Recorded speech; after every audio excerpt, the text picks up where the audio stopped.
के अलवर शहर में भूतों न भविष्य थे। भगवान महावीर कैसे प्रकट हुए चांदनपुर गांव से, भगवान महावीर का कैसे जन्म हुआ, ये सब आप देख रहे हैं।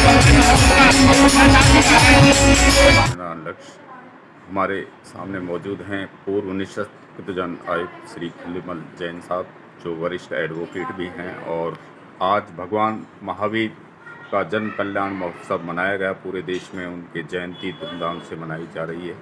सर, भगवान महावीर की जो शिक्षाएं हैं, उनकी जो आदर्श हैं, उनके बारे में क्या संदेश देना चाहेंगे? धन्यवाद लक्ष्मीनारायण जी। भगवान महावीर का अमर संदेश है, जियो और जीने दो। इसमें सभी प्रकार के संदेश समाहित हैं। जैसे खुद आदमी जीना चाहता है, उसी प्रकार से प्रत्येक जीव और प्राणी जीना चाहते हैं।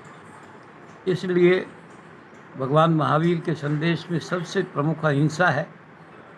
हम किसी के साथ भी किसी भी प्रकार की हिंसा नहीं करें। हिंसा का अर्थ सिर्फ किसी को मारना, पीटना या जान से ख़त्म कर देना ही नहीं है। उनके प्रति भाव पूर्वक हिंसा करने का भाव करना संकल्प ही हिंसा है।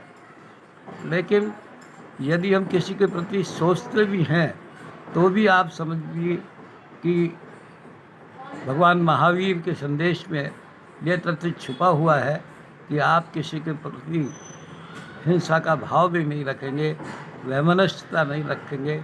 और इस प्रकार से प्रेम का, सद्भाव का पूरा संदेश भगवान महावीर के संदेश में छिपा है। आज की तारीख में उनका ये संदेश बहुत प्रासंगिक है।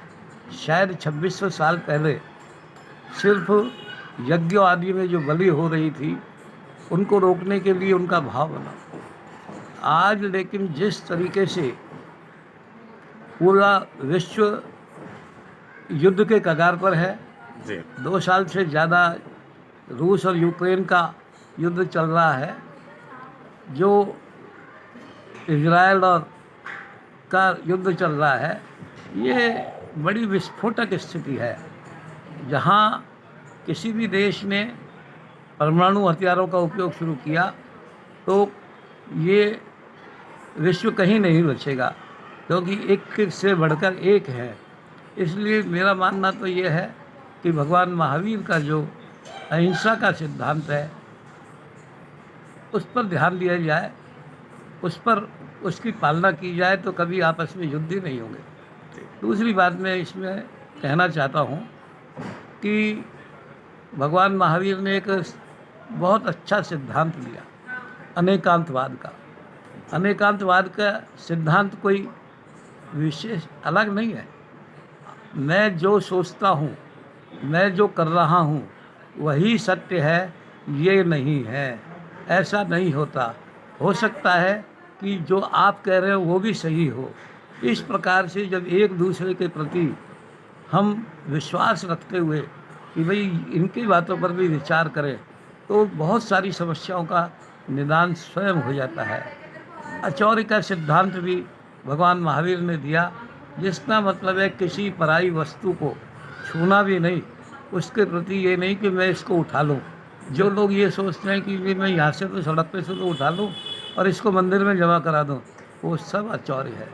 हमारे देश में income tax, sale tax, GST कौन कौन से टैक्स हैं, इन सारे टैक्सों की चोरी करना ऐसा बन गया है जैसे ये तो हमारा अधिकार है।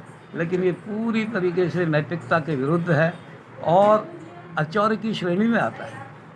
ये सारा जो सिद्धांत है, बहुत सोच समझ के भगवान महावीर ने प्रतिपादित किया।